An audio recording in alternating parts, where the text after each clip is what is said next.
Da-da-da-da. Good morning, it's Thursday. Good morning. I'm Susie. That's Matt. This is Wenatchee Insurance. And it's Suzilla. It is Suzilla at Wenatchee Insurance, and we're trying to be back consistently. I know we've been kind of haphazard the last few months. Because we got the late night Wednesday email bombs that we have to respond to immediately on Thursdays. Which is not there this morning. No, that's a nice thing. It's a good thing, hopefully. So we're easing on. But today's topic is the whole continuing education versus continuing improvement. Well, there's no reason why they can't both be true. Why are they versus? Why can't they be both?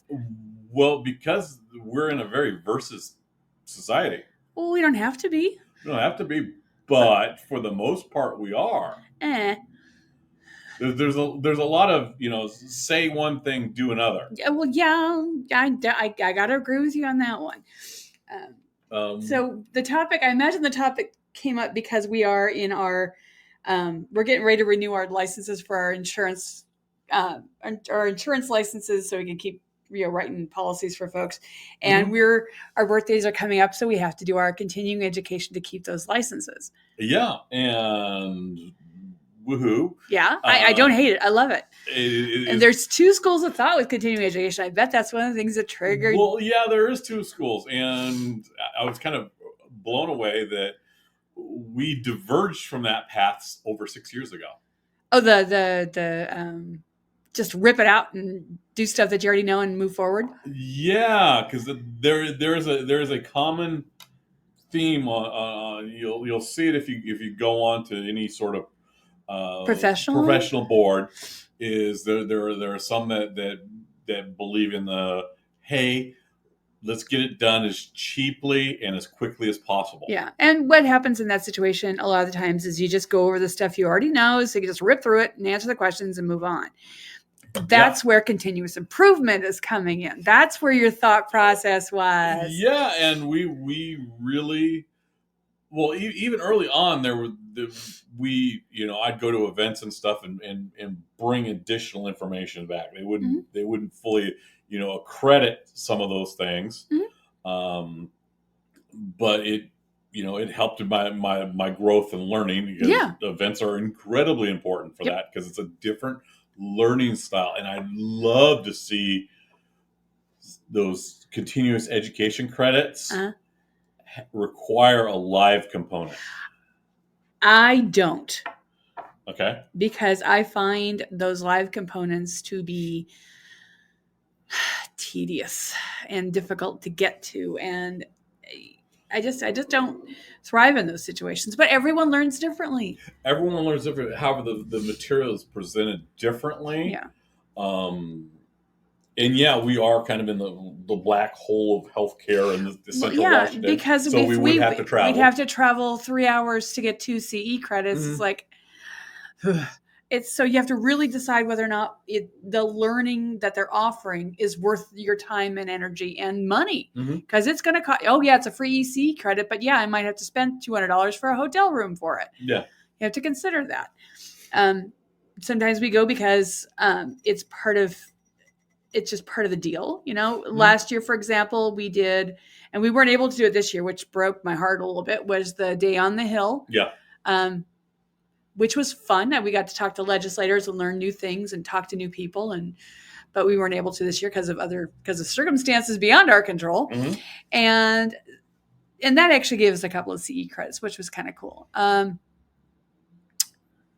There's got to be value with the experience beyond just those credits. However, it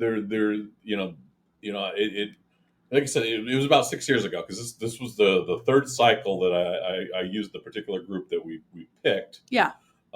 Because they're incredibly professional, and oh my gosh, you learn stuff. Yeah, which is good. Now, but there's some out there that are.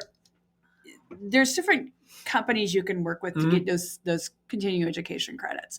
The one we work with gives you a really nice variety of things you can actually learn. There are some out there that are just not. Their information is dated, and you're not learning anything. And one of the things that Matt pointed out about 6 years ago is like, listen, let's do something. And he started it before I'll be honest. When I was first couple of years, I was like, okay, I'm just going to get through this. He pointed out, it's like, no, you really need to pick something that you can learn from. Don't just do what you already know. Pick something new. So, I mean, and things that are interesting to you, or things that you can use in your everyday life, or in your everyday work life. It's like, yeah, you're right. So I, started branching out and did long-term care, doing a refresher on that, by the way, this year. Okay. Because that's a continuing question that comes up. Yeah, and it's not going to stop. I mean, about more than what the estimate I got from one of the ones I'm doing right now, which is, I don't remember the title of it, but it's dealing with an aging population. Yeah. And they're estimating by 2060, about 59% of the population will need long-term care. Okay. Over 65 population needing long-term care. And it's going to be a very large population, for the simple fact that we've got a very large population getting older. Yeah. It's the baby boomers getting older. And then eventually our generation as well.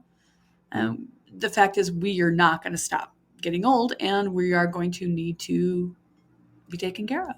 Well, it's not always just the aging part, because I mean there was points where younger members of our population were needing long-term care services that aren't covered by traditional health insurance. It's true. Long-term care is not covered by traditional health insurance, period, end of discussion, including Medicare. Yeah, and a lot of that, some of what's bringing these numbers up is COVID. Yeah, the damages from it. You hear of someone in their 20s or 30s having a stroke, and that happens. And that rehabilitative care, that is the short-term care. That's again. But if it's massive, it falls into long-term. If it's past 100 days, you're into long-term care. It's like, because it's going to take. Yeah, so it's kind of important to have these discussions so that, oh my gosh, you could be in your 20s and 30s and end up disabled permanently. And needing someone to wipe your butt. But that's one of the things we learned is we try to, like I said, Matt pushed both of us to stop doing the rubber stamp and learn. Well, yeah, that was because that was the kind of the social aspect of that particular insurance group that I was with. Oh yeah, that's true. It was kind of this weird churn and burn, and not work on really enriching the agents. Yeah, exactly. And it's you can see that today when you start talking with the agents. I mean, it was readily apparent by on how quickly I outstripped the on the district and larger levels of knowledge on the industry. Oh yeah. I mean, and you study things that don't give you continuing education credits. You just you're just an insurance sponge. Well, yeah, it's important because one of the things that's coming up that we're looking at adding is crop insurance. Yeah, and it operates in almost a very different level in its binding requirements. And I talked with our partner Shayla, and I'm like, look, I want to be able to do at least the backup CSR stuff. Yeah. So I have a better understanding on when we have the talk. Because I talk to a lot of the customers. It's true. Everybody that walks to the office, Matt, at least greets. Usually there's a whole conversation at some point. At some point, so if we get some sort of backlog, I have the conversation, and having that intimate knowledge on how something works is important. And having the office banter, the social aspect of being able to talk about, well, that type of policy covers this, or this policy covers that, or how does this work? It only increases the knowledge of the total agency. Absolutely. And that's by stretching those boundaries, it's incredibly important. I went back through and was doing my ethics portion. Yeah. And at this point, this is my 12th year, so I've done 5 cycles of this plus my initial. And yeah, at this point, one of the things I was laughing about on ethics, where they were talking about diversity and the importance of diversity. Yeah. And it was just like, I've done this cycle so many times, and it's like, it's absolutely true. It's something that is near and dear to our heart, and why we operate in the manner that we do. They're talking about respect and dignity just continually, and it's like, yeah, this is ingrained into our agency. It's ingrained into the actual training that we've had for years.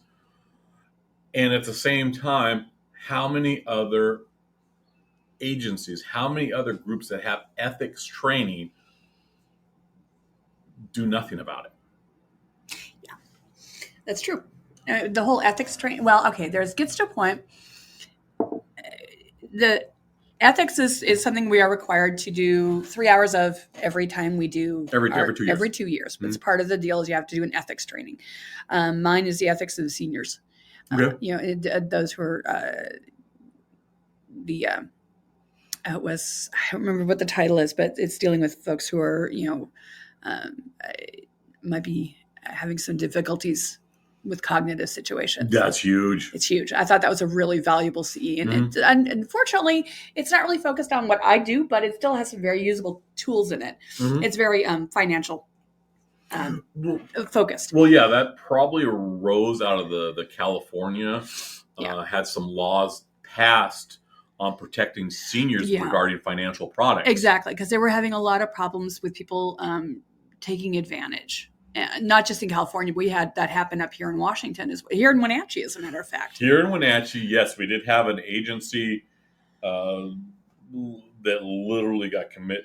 I want to say fraud was the official. I think that was the official fraud. Multiple charges. But it was ugly. It was not pretty at all. However, there still to this day there isn't specific laws to protect seniors. One thing I got to give credit to is some of the CE I'm working on. I'm not done with it yet, but some of the insurance companies themselves are laying down standards. It's like, okay, you cannot sell this type of annuity to somebody over the age of 75, for example. Yeah. And they've got stops in place to help reduce people from being ripped off, which I think is pretty cool.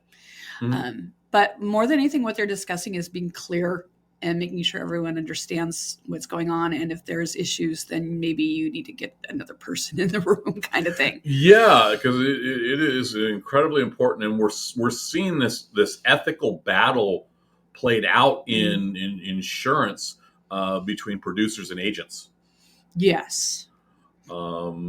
We've seen that a couple of times where the person who's working for the agency, who is a producer for them, they're writing the policies, they're doing the work, and the agent is not behaving in an ethical manner. Yeah. And that's hard for the ethical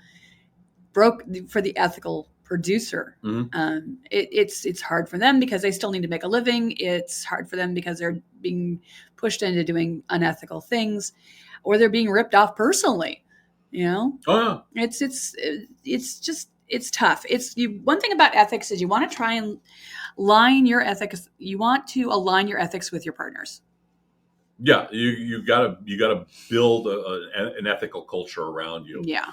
I've talked to more than one producer, or even CSR, customer service reps, and did that's not right. And that could get you in trouble down the road. Yep.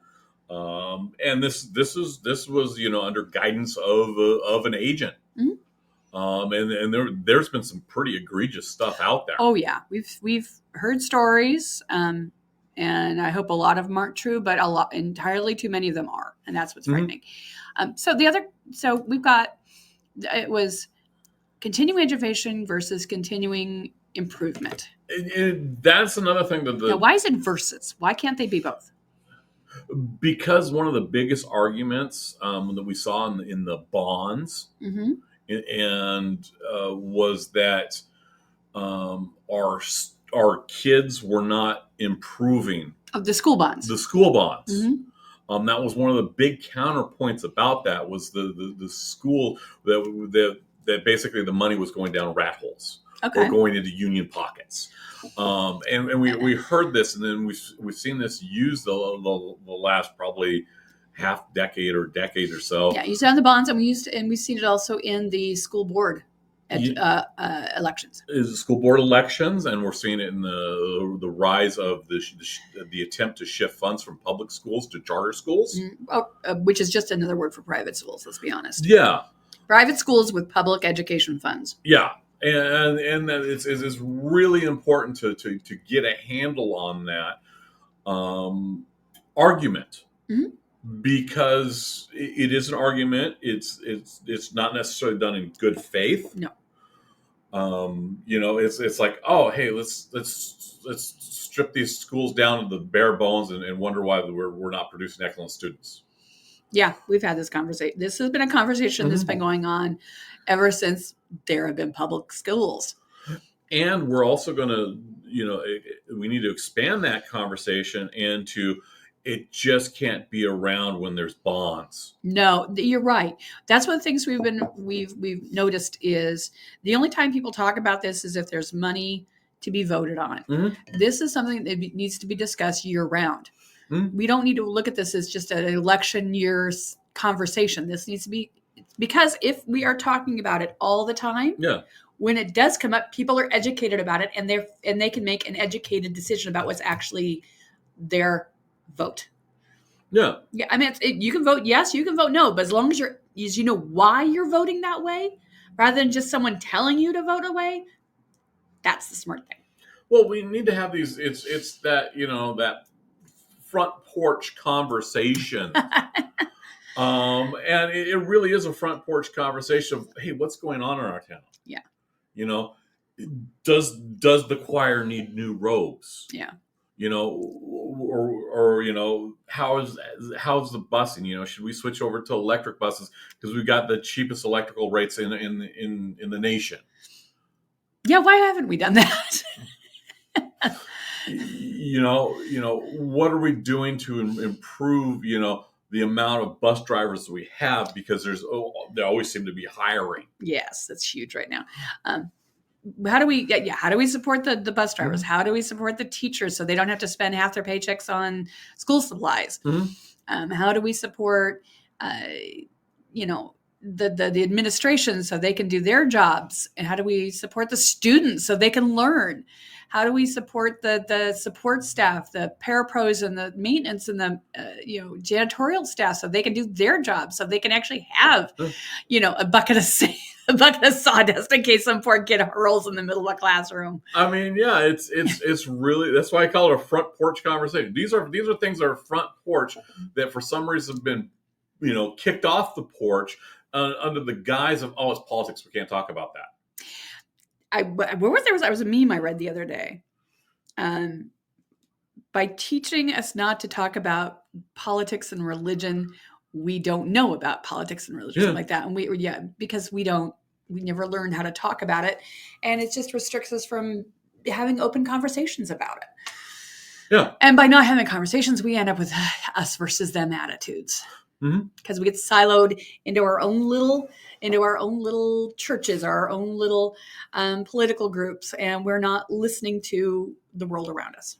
Oh yeah, and in the whole notion of capitalism is one of siloing people. Really, that's an interesting thought.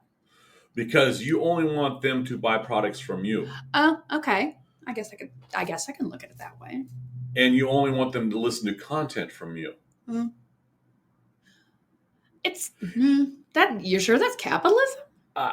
In late term capitalism, I'm sure that's where everyone's pushing, and we see that with monopolies. Yeah. Well, I mean, but the thing is, if you want a well-rounded capitalist society, you need competition. Yes.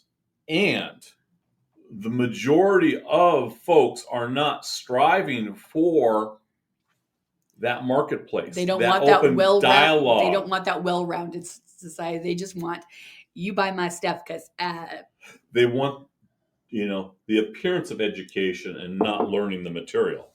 Okay. Back to continuing education versus continuing improvement. Yeah, like I said, they're forcing. Oh, I'm required to do this, so I'm gonna just blow through it and do horrible things. I'm not going to improve myself. Yeah. Which was the intent, was to improve. Yeah. Exactly. And that's what we got to get to. It's like, okay, how do we make our town better? Mm-hmm. Well, what are people looking for? What do they need? What do they need? What are we lacking? There you go. What's missing? And you could go to 100 different Facebook groups out there and ask the question, hey, what would you like to see? And get 1,000 different answers. Well, you're going to get a bunch of answers that are like, oh, we need a Red Lobster. We need a Trader Joe's. We need a Trader Joe's. Well, that's all fine and dandy if you bought into the marketing, into the silos that these are the best and greatest things. Yeah. Instead of, hey, you know what? We could use a great seafood restaurant. Uh-huh. Or, hey, we could use a great independent grocer that does natural foods. Uh-huh. We actually have a decent independent grocer that does natural foods.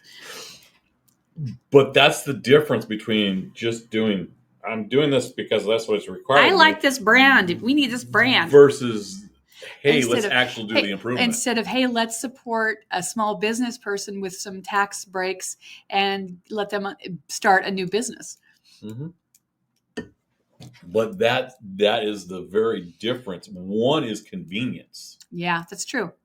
And people in this country are very brand focused too, which is a different. Well, it creates different stuff. It depends on where you're at. Okay. Economically. Okay. Years ago, when I was doing business psychology and studying up on that, they discovered that the upper and the upper class, they were talking that the 5% to 1%, yeah, didn't buy things based on brand. I imagine they buy based on value. They bought things based on value. When you go all the way down to the middle lower and the lower, the bottom of 5%. Oh, they bought things based on survival. Yes. So brand again was thrown away. Yeah. That large swing of the upper lower to the lower upper. The middle class is what you're saying. The middle class is deeply entrenched in brand. Yeah. Well, it's the keeping up with the Joneses theory. Yeah. Now the problem is the middle class is shrinking dramatically and in a frightening speed. So there's either like super rich or super poor. There's very little in the middle anymore. Is it? I've gotten that impression that the middle is definitely shrinking. Am I wrong? Well, it was, I want to say it was 2016 election cycle. Okay. We actually had, it was 6 politicians in our room. Okay. And because we where do you go to talk about healthcare and improving the healthcare system? Yeah. Well, you go to people who understand it. You're assuming the politicians understood it. No, they came to us to better understand what was going on. No, I remember that. Yeah. Which is a good thing. And one of the things that quickly came to head was the question, okay, what's the middle class? Yeah. And the number varied incredibly. Yeah, it very, very. And I think in the last 10 years, it's been about 8 years since that conversation, mm-hmm. the amount you need to be considered middle class dollar wise is higher. And unfortunately, the salaries are not keeping up with that. Mm-hmm. Wages are not keeping up with that. You need to be working a lot of more hours and losing a lot of, you time, the balance is off for those who want to be in the quote middle class. That's why, we look at how upside down, housing rates have been. Mm-hmm. Maybe they're improving, but I don't think we're good. I think it's going to take a long time to see it ever catch up. But at this point, the way the future is being predicted is there's going to be an entire group of people that will never be able to buy a house. What we need to do is, instead of looking at, this upper and lower class, Mm-hmm. is we need to start looking at, okay, who's got disposable income? Who's got available income? Who's liquid? Yeah. Who's liquid? Who's got a low debt to income ratio? Yeah, that's a tough one. And the reason I'm using those terms, because those are very financial things when you look at purchasing a home or making a large auto purchase. Because Mm-hmm. you know what? The cars rolling off the lots today are the prices of houses that our parents bought. Oh, yeah, absolutely. And some of our parents that are driving around with insurance policies are still driving around with those policy limits from when they were kids. Yeah.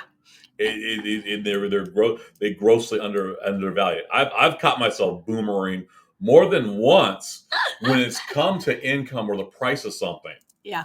And doing hey, you know what? A cheeseburger should cost $2. Yeah, but no, it doesn't. And I'm thinking great big quarter pounder cheeseburger. No.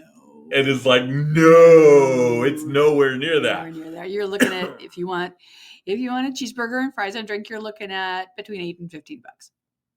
Oh, there's some that are rolling out there, 14, 16. Hence the range 8 to 15. Yeah. Depending on where you're eating, what part of the country you're in, and if you're eating at a Wendy's, and what time you're eating at a Wendy's.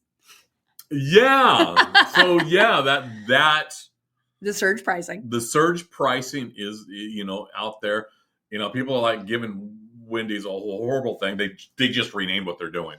Oh, did they? Oh yeah, they quickly renamed it and shuffled on because those apps are incredible for that sort of thing. Uh-huh.